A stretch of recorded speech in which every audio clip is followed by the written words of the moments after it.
Okay, hello everybody. Be welcome. Thank you for coming and joining to your English class. We are going to begin reading the versicle for this time. We have to read Matthew 5:19, and the Lord said to us, therefore, anyone who set aside one of the least of these commands and teaches others accordingly will be called least in the kingdom of heaven. But whoever practices and teaches this command will be called great in the kingdom of heaven. This is according to the New International Version. And the value for this week is practice and teach. Practice and teach. Ok, daremos un vistazo a algunas traducciones del mismo pasaje en Bible Hub para la reflexión de este día. En la King James vemos que se utiliza el verbo breaks, que sería como aquel que quebranta, que rompe el más pequeño de estos mandamientos y le enseña a los hombres a hacer así, será llamado el más pequeño del reino de los cielos, pero aquel que los hace y los enseña, pues será llamado grande.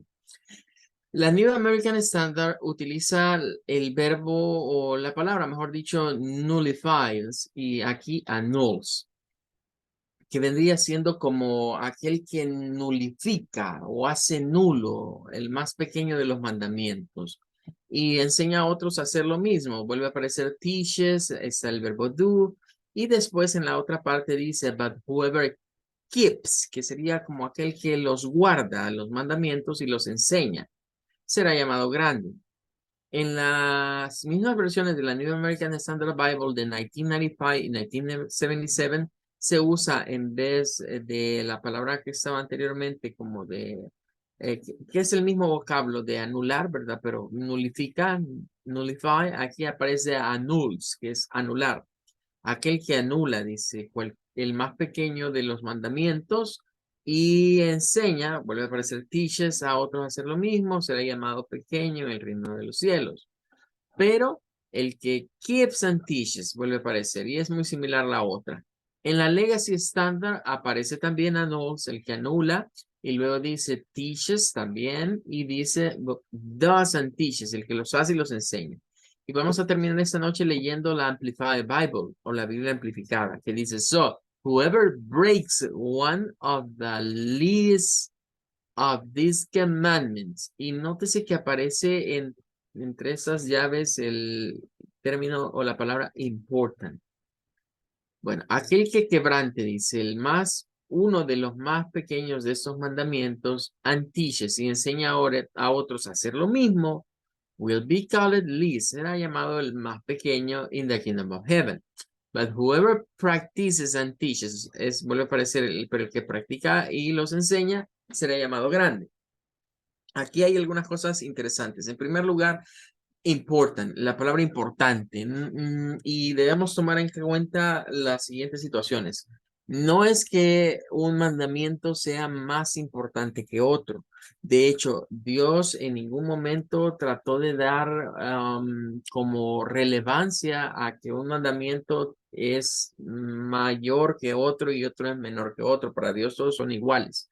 Los seres humanos, ¿verdad? El hombre es el que ha tratado como de clasificar los mandamientos y decir, por ejemplo, ah, no, pero es que yo no sería capaz de matar a alguien, ¿verdad? Ese mandamiento nunca lo quebrantaría yo, pero sí soy capaz de quizás enojarme sobremanera con alguien que me ha hecho algo y decirle un par de palabrotas.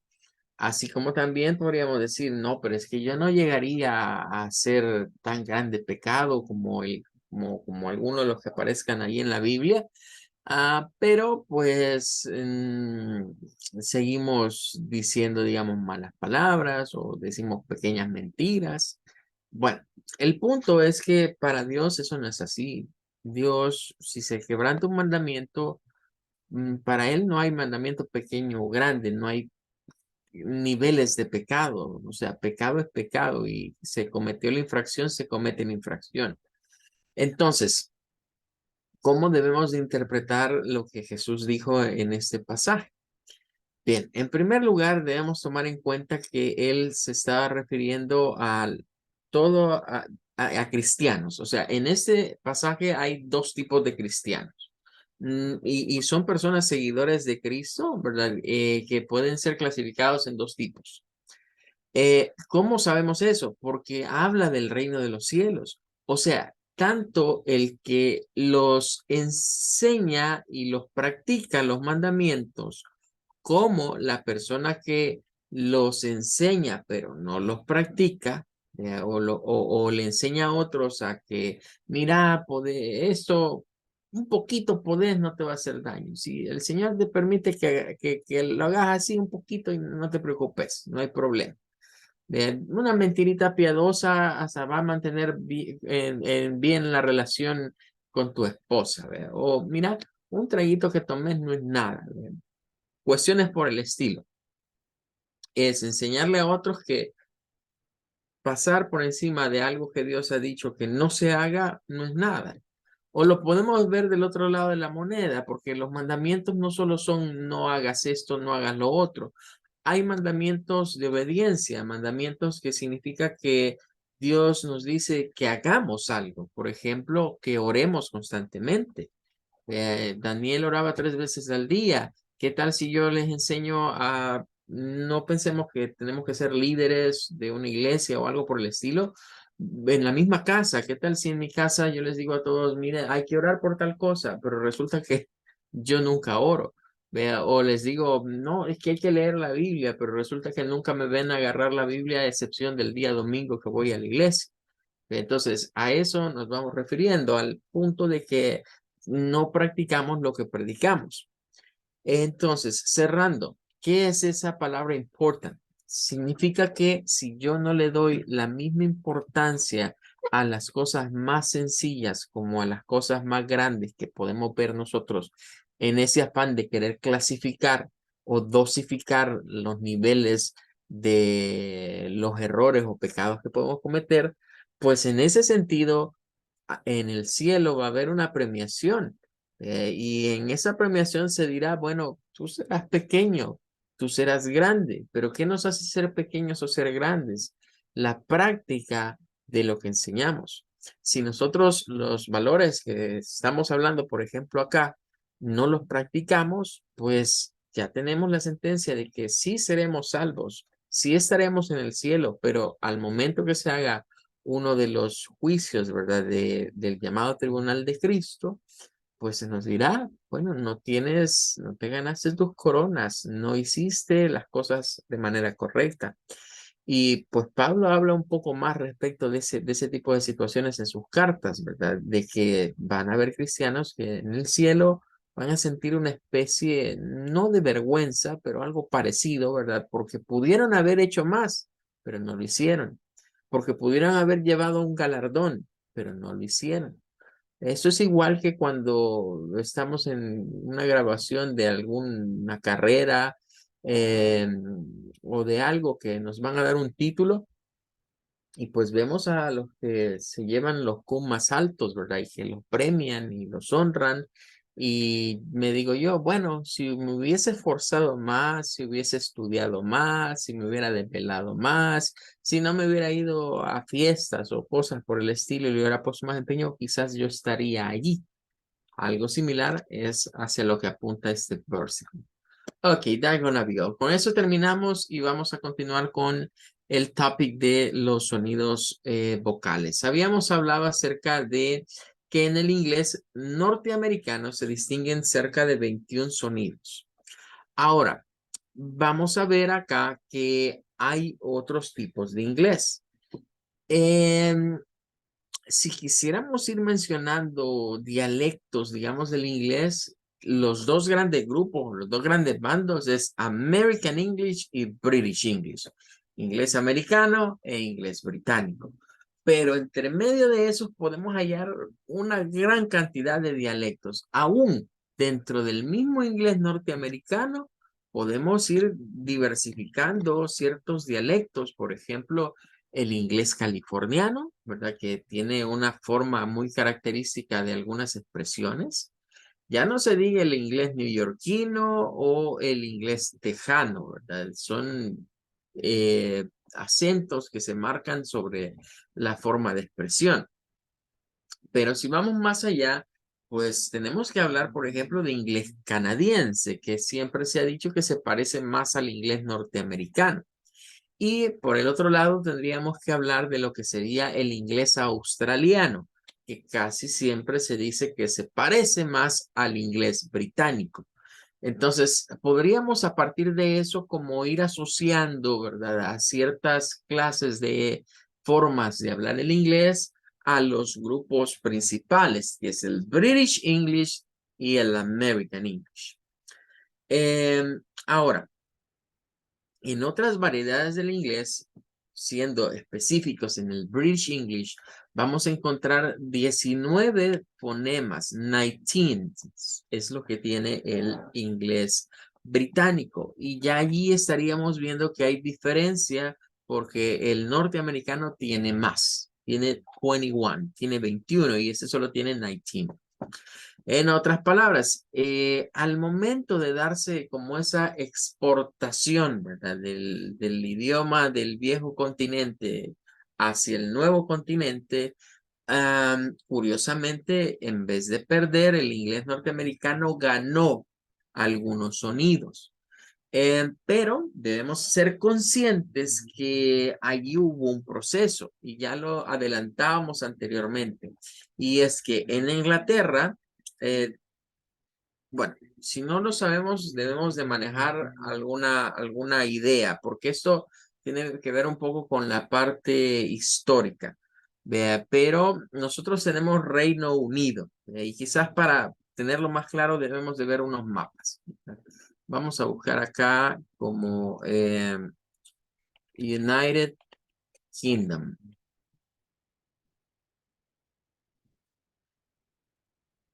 Debemos de saber reconocer que la bandera esta, ¿verdad? Esa bandera que tiene esa cruz, esa como X y esos tres colores, el blue, el red y el white, pertenece a lo que se conoce como United Kingdom o Reino Unido.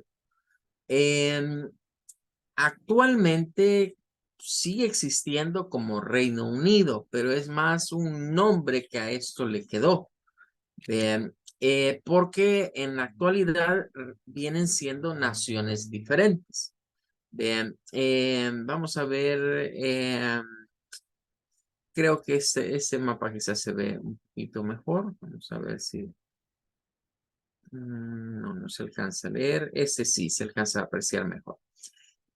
Bueno, en primer lugar debemos conocer que, me voy a ubicar con este, que el Reino Unido, el United Kingdom, está ubicado fuera, aunque está en el continente europeo, está lejos del resto de países que componen Europa. Entonces, nótese que es una gran isla, ¿verdad? Es una gran isla que está alejada de países como Germany, que es Alemania, Belgium, que vendría siendo Bélgica, Netherlands, que ya no se le dice Holanda a ese país, sino que se le dice Países Bajos. Eso significa Netherlands, Suiza, Francia y otros por ahí. Vea, pero es un bloque que está aislado, ¿verdad? Del resto.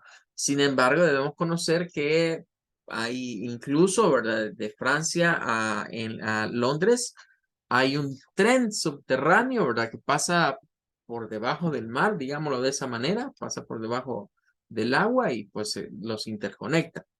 Pero cuando hablamos de United Kingdom, nos referimos a un bloque de naciones realmente que en la actualidad son naciones independientes, pero que durante un tiempo se consideraron un solo bloque. Estas naciones son las que vemos ahí, son Scotland, que es Escocia, England, que es Inglaterra, Wales, que es Gales, que se dice Gales en español, y Ireland, que es Irlanda, pero de Irlanda solo es una parte la que se adicionó al Reino Unido. Entonces, en general, cuando hablamos de British English o inglés británico, se abarcan a todos estos e incluso se abarca lo que se conocía antes, porque ya no, lo que era Irlanda del Sur. que es ese bloque que no está ahí marcado, el bloque más grande. En la actualidad eso de Irlanda del Norte, Irlanda del Sur ya también desapareció, ¿verdad? Solo era cuando esto estaba, digamos, perteneciente a Reino Unido como tal. Por lo tanto, Inglaterra es diferente de hablar de Reino Unido, pero por lo general se asocia a lo mismo. Pero debemos de reconocer que incluso la bandera de Inglaterra o de England como tal es diferente, no es la misma bandera, porque esta es como una bandera confederada, ¿verdad? Se parece a una bandera confederada, como que fuera una especie de confederación, pero la diferencia acá es que hay un rey. Entonces el rey es el rey de Londres, que se encuentra en Inglaterra propiamente. En estos países se habla inglés, pero de manera muy diferente. El inglés que se maneja en Inglaterra, por lo general, destaca más el inglés londinense o el acento londinense. Muy diferente al acento escocés y muy diferente al acento irlandés. A veces los mismos londinenses veían de menos a los escoceses y a los irlandeses por su forma de hablar, porque decían que hablaban un inglés muy vulgar. Y eso lo pueden ver y evidenciar ustedes incluso hasta en series de televisión. No sé si han visto alguna vez o han escuchado de la serie que se llama Peaky Blinders, donde sale Cillian Murphy como el protagonista. Ahí se puede evidenciar mucho de esa situación, ¿verdad? Porque está ambientada en una Inglaterra donde habían ciertos grupos disidentes, ¿verdad? Como la base de ciertas como pandillas existentes en Inglaterra, que se crearon, miren qué curioso, se crearon pos Primera, Segunda Guerra Mundial. O sea, como que las guerras dejan esos vestigios, ¿verdad? De estos tipos de grupos violentos. Pero en esa serie el punto es que ustedes se darán cuenta que llegan a integrarse a la ciudad donde ellos están viviendo algunos irlandeses. Y aunque si uno le escucha en español no le haya gracia, pero si se escucha en inglés, los actores que interpretan en esa serie a personas que vienen de Irlanda propiamente, hablan con un acento diferente. Bien. Entonces, es de tomar en cuenta que a pesar que es la misma unión o el mismo United Kingdom, hay diferencias en la forma en la que esos países lo pronuncian. Ahora, regresando a lo que vendría siendo nuestro tema, en general, cuando decimos inglés británico, quiero que tengamos en cuenta que no es todos esos países. Cuando se dice inglés británico en la mayoría de textos, se refiere al núcleo y el núcleo es Londres, es London. Pero entre medio, no se les olvide lo que les conté la vez pasada. Y es que en Inglaterra, en Londres propiamente, las zonas cercanas al Palacio de Buckingham, son personas que hablan un inglés muy refinado. Entonces, cuando se habla de ese inglés refinado, es el inglés británico, es el acento. Cuando se habla de inglés británico, es casi hablar de inglés londinense o de el inglés de la corte del rey. Aunque en un inicio la idea de tener como un acento refinado era para las clases nobles, era, digamos, para las personas o la servidumbre del rey, porque sí, los sirvientes del rey tenían que hablar de esa manera. Si alguien quería ser parte, digamos, cuando hablamos de la corte del rey no piensen que solo son nobles, solo son descendientes de sangre azul. No, la corte del rey eran también sus servidores, todas las personas que estaban al servicio del rey o la reina que estuviera en turno. Esas personas tenían que pasar por un proceso de aprendizaje, si no hablaban el inglés de esa manera, tenían que hablarlo igual como lo hablaban los nobles. Entonces, eso dio origen a lo que decíamos la vez pasada, el sonido de la R, que se pierde en el inglés británico o el inglés londinense o el inglés de la corte. Y es lo que distingue a una persona que habla ese tipo de inglés. Entre otras cosas, ¿verdad? Porque no es la única forma de darnos cuenta cuando estamos en presencia de alguien que use acento de British English. Ahora, nos dice acá el material, si ustedes ven, pues este ya lo habíamos visto, ¿verdad? El sonido de la I corta, el sonido I, el sonido I, el sonido AU, el sonido el sonido U también, el sonido I, que es la I larga, el sonido con el glottal stop, el sonido U, el sonido AU, el sonido I, A. Este es diferente, este ya es de los que cambian. Porque en el otro lo veíamos como el sonido O, pero acá aparece como OI, O, es diferente. El sonido AU, este también es de los que cambia, que en el británico aparece como O, como una O y una U, O, y aquí aparece como que fuera el schwa con una U. Es algo así como O, O, O. El sonido A y los sonidos variantes, digamos, para cuando, que eso sí no, eso no nos aparecieron en el anterior, pero hay ciertas palabras que llevan ese tipo de sonido, normalmente en la I con la R, pero en medio de las palabras. ¿Ven? Y claro, el schwa no puede hacer falta. Aquí nos dice, ¿verdad? Un dato curioso es que el inglés británico ha perdido todas las R que no se encuentran antes de un sonido vocálico. Es decir, no es que la R no suene siempre, es por lo general cuando está acompañada, precedida de una vocal al final, dice, al final de las sílabas. Pero sí hay algunas, ¿verdad? Que a nivel ortográfico se sigue escribiendo. Pero a nivel del sonido, la R en el inglés británico es casi un sonido mudo o que no suena. Bueno, luego nos habla del inglés escocés, ¿verdad? Que nos habla que es un sistema vocálico simple. En el inglés escocés, miren que hay 20 fonemas, o sea, ahí es donde yo les digo, no es igual, a pesar que estamos hablando de inglés británico, el inglés británico no abarca a todos los países esos. El inglés británico es propiamente el de Inglaterra y propiamente se le dice así al inglés londinense, porque, como hemos dicho, hay algunas zonas en la misma Inglaterra que no se habla como hablan de refinados en Londres. Hablan más el inglés, más parecido al inglés norteamericano.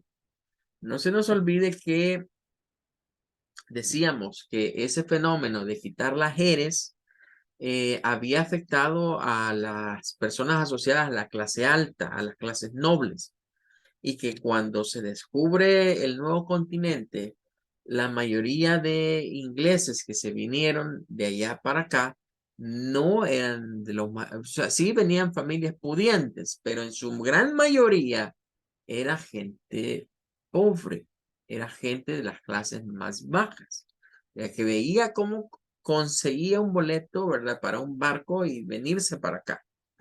Eh, o venirse de Polizones o como fuese, pero venirse para acá. Bien. Porque era una tierra de nuevas oportunidades. Si no, veámoslo más ejemplificado en la famosa película del Titanic. ¿Por qué el personaje de Jack, de Leonardo DiCaprio, tenía ese afán de conseguir y venirse en el barco? Bueno, precisamente porque era otro mundo, lo veían como otro mundo. Entonces, la mayoría de personas que colonizaron Estados Unidos venían con esa misma historia. Venían con la situación de venir a hacer nuevas vidas y eran personas que hablaban de una manera muy diferente a las personas, digamos, más cercanas a las clases altas.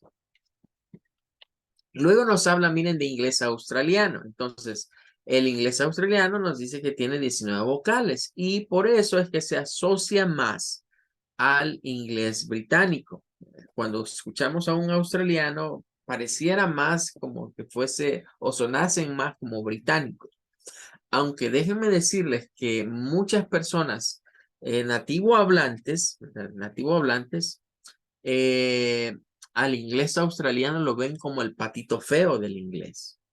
Es decir, los británicos dicen que los estadounidenses han arruinado el inglés, pero cuando se une el estadounidense con el británico, dicen que el inglés peor de todos es el australiano, que es el peor acento de todos.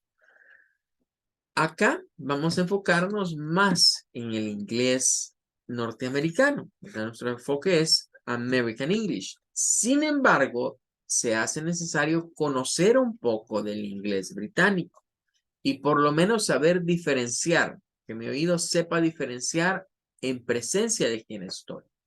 Hay varias maneras de diferenciar entre inglés norteamericano e inglés británico. Ya estamos viendo una de ellas y es la forma en la que gesticulan las vocales cuando acompaña la R a la vocal.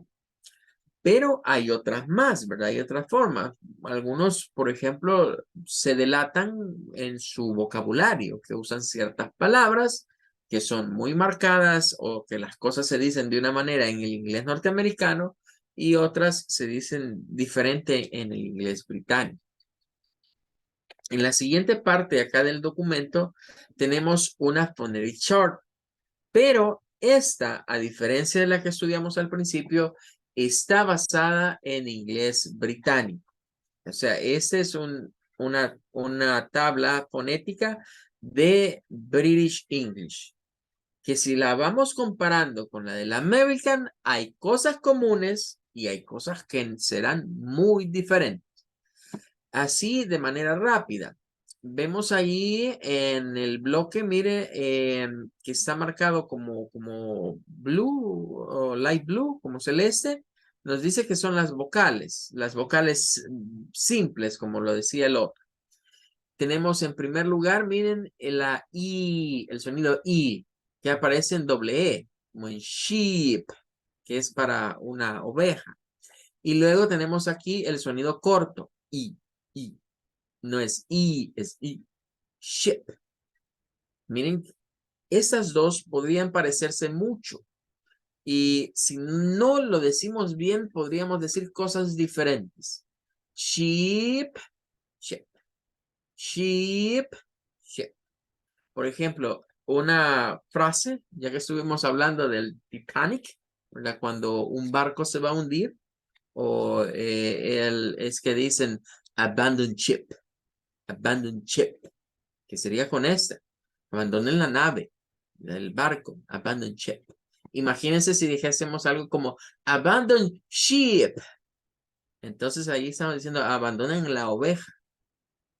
Porque este sonido es I y este es I. I largo y este es I. Es muy corto.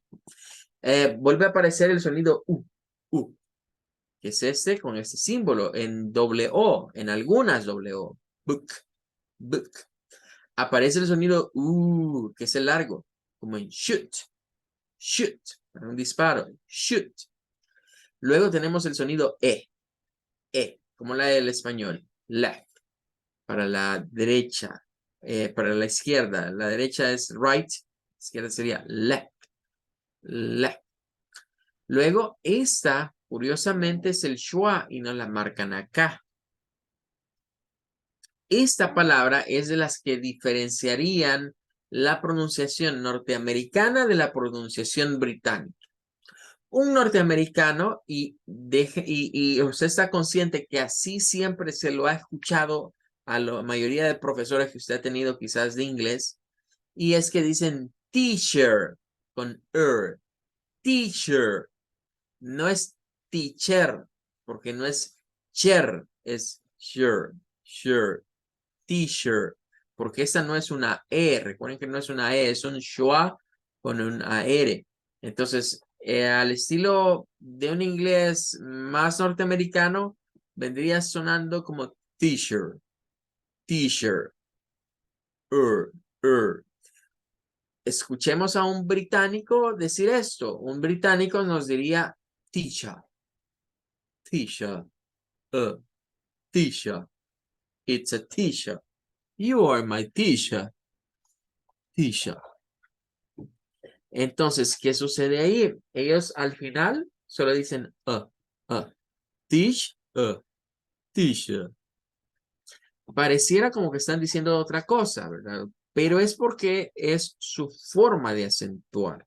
La R no suena. Y repito, eso de no sonar la R al final de las palabras en la idiosincrasia del inglés británico o el inglés no rótico, es como quien dice la R es un sonido fuerte, es un sonido fuerte.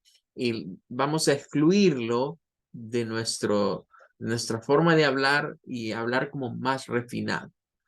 En el español, creo que quizás lo único a lo que le podemos comparar esto en el español latinoamericano y el español de Castilla o el castellano es que los españoles hacen diferencia entre la C, la Z y la S y nosotros no lo tenemos.